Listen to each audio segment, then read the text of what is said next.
As-tu déjà eu cette impression étrange que quelque chose t'échappait, que Dieu essayait peut-être de te parler, mais que tu ne savais pas comment reconnaître sa voix? Tu n'es pas seul. Beaucoup prient, demandent des signes, mais passent à côté des réponses, parce qu'ils ne savent pas comment les discerner. Le discernement n'est pas un privilège réservé à quelques élus spirituels. C'est une capacité que Dieu veut déposer dans le cœur de chacun de ses enfants. C'est une boussole intérieure, une lumière discrète qui t'aide à voir ce que les yeux ordinaires ne perçoivent pas. Aujourd'hui, on va découvrir ensemble comment reconnaître les signes de Dieu dans ta vie à travers 10 clés spirituelles qui vont t'aider à marcher avec plus de clarté, de paix et de foi. 1. Cherche Dieu dans le secret, ferme les yeux un instant. Écoute le bruit qui t'entoure. Notifications, conversations, obligations. Tout semble réclamer ton attention. Le monde entier te parle fort, mais Dieu, lui, chuchote. Il ne rivalise pas avec le vacarme des hommes. Il attend simplement que tu viennes à lui, dans ce lieu invisible où le cœur devient un sanctuaire. Le secret, ce n'est pas seulement un endroit physique, c'est un état d'âme. C'est ce moment où tu décides de te couper du flot extérieur pour te reconnecter à la source. Là, dans le calme, chaque souffle devient prière, chaque silence devient dialogue. C'est dans ces instants suspendus que le ciel s'ouvre et que la voix de Dieu commence à se faire reconnaître. Pas dans un tonnerre, mais dans un murmure. Dieu ne cherche pas à t'impressionner, il cherche ton attention. Il n'impose pas sa voix, il l'offre. Et cette voix, douce comme un vent léger, ne se perçoit que lorsque ton âme cesse de courir. Peut-être te demandes-tu pourquoi tu n'entends rien, pourquoi tes prières semblent rebondir contre un mur invisible. Mais as-tu déjà donné à Dieu un moment où rien d'autre ne compte? Pas de téléphone, pas de pensée pressée, juste ton cœur, ouvert, nu, honnête. C'est dans cette intimité que les signes prennent forme. Une paix subtile, un mot dans une lecture, une impression que tu ne peux pas expliquer, mais qui réchauffe ton esprit. Voilà comment Dieu parle, simplement, mais puissamment. Ce n'est pas la force de sa voix qui te transforme, c'est la profondeur de ton écoute. Le secret devient un lieu d'échange, un refuge où l'invisible devient tangible. Plus tu t'y réfugies, plus tu reconnais sa présence. Et soudain, ce que tu prenais pour du silence devient une conversation. Chercher Dieu dans le secret, c'est accepter que la révélation naisse dans le calme, pas dans le chaos. C'est apprendre que la présence divine se manifeste souvent sans éclat, dans un souffle, et que ce souffle suffit à illuminer toute une vie. 2. L'obéissance ouvre la porte du discernement. Imagine un enfant qui tient la main de son père dans la nuit. Le chemin est sombre. Il ne voit presque rien. Mais tant qu'il suit la main qui le guide, il avance sans peur.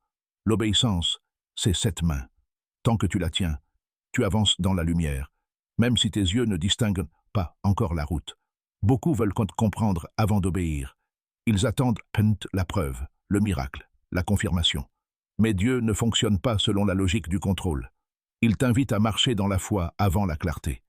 Si tu veux qu'il te parle davantage, commence par répondre à ce qu'il t'a déjà murmuré. Ce premier pas, souvent discret, est la clé qui déverrouille la suite. Dieu ne multiplie pas les directions pour celui qui ignore la première. C'est pourquoi certains prient, jeûnent, cherchent des signes, mais ne bougent pas. L'obéissance, ce n'est pas seulement faire ce que Dieu dit, c'est croire qu'il sait mieux. C'est choisir sa volonté même quand elle dérange la tienne. Parfois, cette obéissance te coûtera. Elle te demandera de laisser une relation, un rêve, un confort. Mais chaque fois que tu obéis, un voile se lève. Ce que tu ne comprenais pas hier devient limpide aujourd'hui. Car Dieu n'éclaire pas toute la route d'un coup. Il éclaire juste la prochaine étape. Le discernement n'est pas un don mystérieux, réservé aux saints. C'est une conséquence de la fidélité. Quand tu dis oui à Dieu, tu ouvres tes oreilles à sa voix. Et plus tu dis oui, plus cette voix devient claire. Ce n'est pas qu'il parle plus fort, c'est que ton cœur devient plus sensible. Si tu veux voir plus loin, commence par obéir là où tu es. Dieu ne t'appelle pas à tout comprendre. Il t'appelle à faire confiance. Il teste ton écoute avant d'étendre ta vision. Ce n'est pas dans les grandes décisions que le discernement naît, mais dans les petits gestes quotidiens d'obéissance. Et lorsque tu te décides à marcher, même sans tout saisir, quelque chose se débloque. La lumière s'élargit, les signes deviennent visibles, et tu découvres que Dieu n'était jamais silencieux. Il attendait simplement que tu avances. Troisième, Dieu agit souvent à contre-courant. Il y a des saisons où tout semble aller à l'envers. Tu pries pour la lumière et le ciel s'assombrit. Tu demandes la paix et les tempêtes se lèvent. Tu voulais avancer et la porte se ferme. Et dans cette confusion, tu te demandes, est-ce que vraiment Dieu ou est-ce moi qui me trompe? Mais c'est souvent là que Dieu agit. Il travaille dans le paradoxe, là où ton esprit ne comprend plus, mais où ton cœur apprend à croire. La logique humaine veut des raccourcis. La logique divine trace des détours. Ce qui te semble un retard peut être une protection. Ce que tu vis comme une perte peut être une préparation. Regarde la vie de Joseph. Trahi, vendu, oublié. Tout semblait aller à l'encontre de la promesse. Pourtant, c'est ce chemin de douleur qui l'a conduit à sa destinée. Dieu ne construit pas sur des routes faciles. Il façonne sur des chemins qui brisent l'orgueil et purifient la foi. Parfois, Dieu te demande de rester là où tu voulais fuir, de bénir celui qui t'a blessé, d'aimer quand tu préférerais te fermer. Et tout ton être crie, ce n'est pas logique. Mais la logique du ciel n'a rien à voir avec celle de la terre. Dieu agit à contre-courant pour te désapprendre à raisonner selon le monde. Il t'apprend à voir avec les yeux de la foi. Ce qui est absurde devient sacré. Ce qui semble inutile devient utile. Il t'invite à marcher sur l'eau, à croire avant de voir, à planter quand tout semble stérile. Et dans ce renversement, tu découvres que le vrai discernement n'est pas de comprendre, mais de faire confiance. Le chemin de Dieu est rarement linéaire. Il t'emmène là où tu ne voulais pas aller pour t'enseigner ce que tu n'aurais jamais appris ailleurs. Alors, quand tout paraît illogique, ne te hâte pas de fuir. Car peut-être que dans cette contradiction, Dieu est justement en train d'écrire ton miracle. Quatrième, la paix est ton repère. Il y a des moments où tout semble flou, où 1000 voix se bousculent dans ta tête. Tu veux prendre la bonne décision, comprendre ce que Dieu attend de toi. Mais plus tu réfléchis, plus ton esprit s'agite. Alors tu pries, tu demandes un signe, et parfois, la seule réponse, c'est un silence. Mais ce silence, s'il est habité par la paix, est déjà une réponse. La paix n'est pas l'absence de combat, c'est une présence au milieu du tumulte. C'est ce calme intérieur que rien ne peut imiter. Cette impression que, malgré l'incertitude, tout ira bien. Quand Dieu parle, il ne crie pas, il dépose un poids de douceur dans ton cœur. Tu sens comme une stabilité qui ne dépend pas des circonstances. Ce n'est pas une émotion fragile, mais une assurance tranquille. Souvent, nous cherchons des signes spectaculaires, des confirmations visibles, des réponses rapides. Pourtant, Dieu préfère te parler à travers une sensation silencieuse. La paix, elle est comme une empreinte spirituelle laissée par sa main sur ton âme. Et si tu apprends à la reconnaître, tu ne marcheras plus jamais à l'aveugle. Écoute ton cœur. Est-il en paix ou en tension? Parce que là où règne la confusion, Dieu ne règne pas. Ce qui t'agite sans raison mérite d'être mis de côté, ne serait-ce qu'un instant.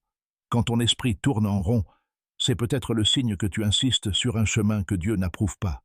Mais si, au contraire, une paix douce s'installe, même au milieu de la difficulté, c'est le signal que sa main te conduit. Cette paix n'annule pas la douleur, mais elle la rend supportable. Elle ne supprime pas les défis, mais elle t'empêche de te perdre en eux. Elle agit comme un phare discret qui t'indique la direction à suivre, quand la logique n'y voit plus clair. Alors, avant de te précipiter dans une décision, assieds-toi un instant, respire, écoute le silence. Si ce silence est habité par une paix que tu ne peux expliquer, c'est probablement Dieu qui t'y attend. Cinquième, le discernement s'appuie sur la parole. Il existe une voix qui ne ment jamais, une lumière qui ne s'éteint pas, un repère qui ne change pas avec les saisons, la parole de Dieu. Le discernement ne naît pas dans l'imagination, ni dans les émotions, mais dans l'enracinement. Et cet enracinement, c'est la parole. Beaucoup cherchent des signes dans les rêves, les pressentiments, les circonstances. Mais les rêves peuvent tromper, les émotions peuvent mentir, les circonstances peuvent séduire. Seule la parole reste pure, inaltérable, stable. Elle est le socle qui distingue la vérité de l'illusion. Si une révélation t'éloigne de ce que Dieu a déjà écrit, elle ne vient pas de lui. Si un signe te pousse à la désobéissance, ce n'est pas le Saint-Esprit, c'est ta chair déguisée en conviction spirituelle. La Bible n'est pas un livre ancien, c'est un miroir vivant. Quand tu la lis avec foi, Elle lit ton cœur. Elle éclaire tes intentions, expose tes mensonges intérieurs et révèle ce qui vient vraiment de Dieu. Elle ne te flatte pas, elle te transforme. Plus tu t'y plonges, plus ta perception devient claire. Les signes autour de toi cessent d'être des mystères. Tu commences à reconnaître la main de Dieu dans les détails, parce que ton esprit est aligné à sa vérité. La parole, c'est le dictionnaire du ciel. Tu veux comprendre le langage de Dieu? Apprends d'abord à reconnaître son vocabulaire. Chaque verset est un repère. Chaque promesse est un signal. Chaque commandement est une direction. Et plus tu médites la parole, plus ton discernement devient précis. Tu n'as plus besoin de courir après les signes, car la parole devient le signe. Dieu ne contredit jamais ce qu'il a déjà révélé. C'est pourquoi le croyant qui néglige la Bible finit par confondre intuition et révélation. Mais celui qui la chérit voit ce que les autres manquent. Il entend la voix du berger dans le texte, dans la vie, dans les saisons. Et c'est là que le discernement prend toute sa puissance, quand la parole écrite devient parole vécue. 6. Guéris ton cœur pour voir clair, il y a en toi un espace plus vaste que la raison, un lieu où tout ce que tu ressens, tout ce que tu redoutes et tout ce que tu espères se rencontrent. C'est là que Dieu veut te parler. Mais parfois, ce lieu est encombré. Le bruit des blessures, les tempêtes des émotions, les souvenirs non guéris viennent brouiller sa voix. Tu entends, mais déformé. Tu discernes, mais à travers une vitre fissurée. Dieu parle dans la stabilité. Il se révèle dans la paix, pas dans le tumulte intérieur. Si ton cœur est agité, tu peux confondre tes désirs avec sa direction. Si ton âme saigne encore, tu peux croire que ton impatience est une révélation. Les émotions sont belles, mais elles ne sont pas toujours fidèles. Elles amplifient, elles déforment, elles projettent. Et tant qu'elles dominent, le discernement devient confus. Guérir, ce n'est pas oublier. C'est apprendre à ne plus laisser la douleur tenir le volant. C'est laisser le Saint-Esprit poser ses mains sur tes cicatrices pour qu'elles deviennent des fenêtres au lieu de murs. Car un cœur blessé filtre tout à travers sa plaie. Il entend non comme un rejet. Il perçoit le silence comme un abandon. Il transforme le délai de Dieu en punition. Mais un cœur apaisé apprend à attendre sans paniquer, à écouter sans soupçonner, à croire sans tout comprendre. Le discernement n'est pas une capacité intellectuelle, c'est une clarté intérieure. Et cette clarté vient avec la guérison. Laisse Dieu apaiser tes tempêtes, pas seulement pour que tu te sentes bien, mais pour que tu vois juste. Parce que plus ton cœur guérit, plus ton regard devient net. Tu remarqueras que Dieu n'essaie pas de parler plus fort. Il attend simplement que le bruit en toi s'apaise. Alors, ferme les yeux, respire profondément, et laisse la paix du Saint-Esprit descendre là où le chaos voulait régner. Car c'est dans le calme de l'âme que les signes de Dieu prennent enfin forme. Les signes de Dieu ne sont pas toujours spectaculaires. Souvent, ils se cachent dans le simple, dans le quotidien, dans le détail que tu négliges. Parfois, Dieu te parle par contraste. Un malaise, un blocage, une paix soudaine. Tout cela peut être un langage divin. Alors, avant de demander à Dieu de te parler plus fort, apprends à l'écouter plus doucement. Le discernement n'est pas une chasse aux miracles. C'est une posture de cœur. Rester éveillé, attentif et confiant. Et si aujourd'hui tu veux vraiment reconnaître les signes de Dieu dans ta vie, dis dans ton cœur, « Seigneur, ouvre mes yeux à ta voix et enseigne-moi à discerner tes signes. »